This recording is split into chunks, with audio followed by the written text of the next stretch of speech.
恭喜馬上好運嗱！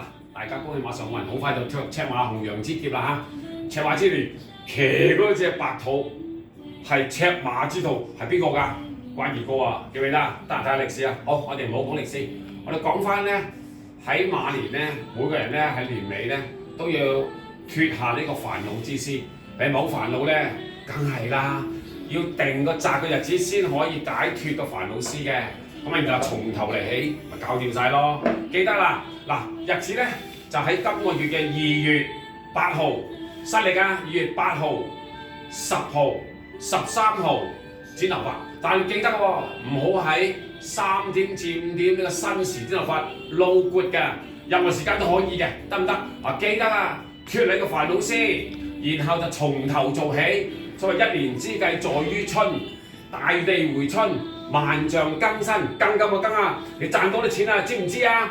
好啦，係啱嘅，你好煩啊嘛，梗係啦煩啦，又喺今年年尾又俾人就兜咗嚇，又俾人就解僱，或者你又唔中意佢，佢又唔中意你，重新嚟過，咁啊萬象更新咯，脱下個煩惱先，由頭開始過，記得啊！祝願大家馬到功成。